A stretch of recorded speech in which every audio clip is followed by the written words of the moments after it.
喂，今次帶大家嚟呢度咧，嗱，冇商場、冇地鐵、冇交通、冇購物啊，但係我中意咯，帶大家睇下。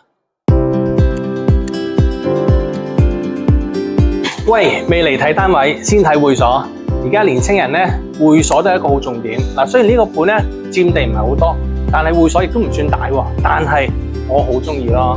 好，入嚟呢個私人派對室先。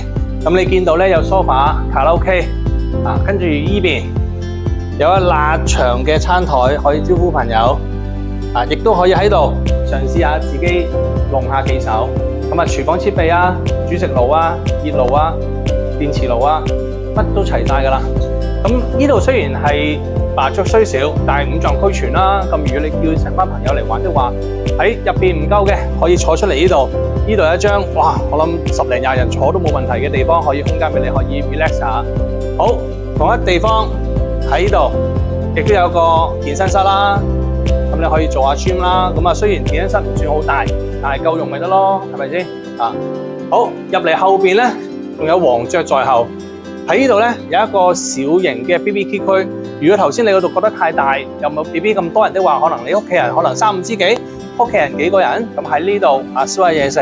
咁呢度小康之家嚟講咧，我覺得其實夠晒用噶啦。咁啊，我哋唔多講啦，上去睇單位。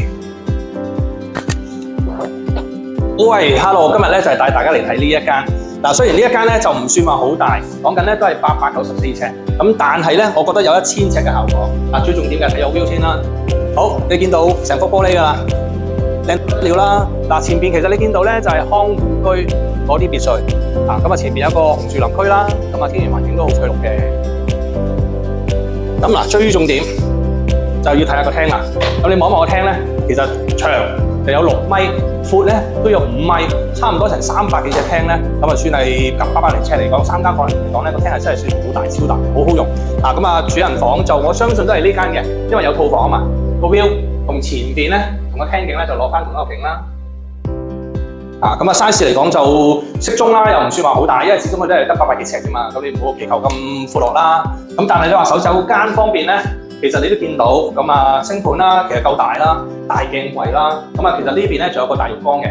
啊，咁啊重點佢有個名廁，咁其實而家嚟講都好少地方可以有名廁㗎啦。咁所以呢間主人房其實咧不過不失啦。好，重點都係佢真係中意個廳大，超級大。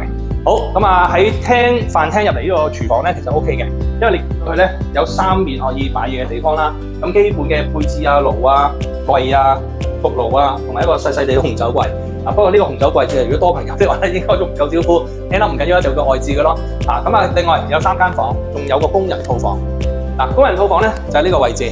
咁你見到就夠晒用㗎啦。咁啊套房嚟嘅，咁入邊仲有個 alarm 係開門警鐘。咁有時可能有需要的話，可能工人幫你開門喺度控制得，就唔使走出嗰個大廳又幫你撳啦。咁啊呢間客房其實我覺得都好不止㗎啦，因為如果你對比一般而家嘅一手樓嚟講咧，呢個算係唔錯㗎啦。嗱，景觀就向翻後邊啦。咁因為佢兩邊景觀，咁啊冇乜特別嘢睇嘅，咁但係都起碼叫開揚。好，另外一間就客房啦。咁呢間就好啲，就配置咗個露台仔。咁有時啲客人可能出去露台透下風啊，對樓下咧都算唔錯嘅。嗱，咁啊房間大細你見到擺張4尺床、4尺半床做衣櫃咧冇乜問題。咁呢啲喺全新樓嚟講，尤其是apartment咧，好難做到呢個效果㗎。咁啊客廁啦，嗱客廁咧就唔算好大啦，因為你都係俾客人用啫嘛。咁啊基本上一個洗手盆、開靚鏡櫃，咁啊亦都有個 stand shower 喎，佢又唔係話冇地方俾你沖涼，咁啊又係一個好處，又係名廁啦。咁呢幾樣嘢都算唔錯㗎啦。好，咁啊睇翻個廳景。咁其實最主要呢個單位咧都係夠大，所以我覺得呢個 very good。嗱呢個單位咧其實有一個好處特別之處就係咧，因為呢個係特色單位啦。雖然佢800幾尺，咁但係都有一個天台。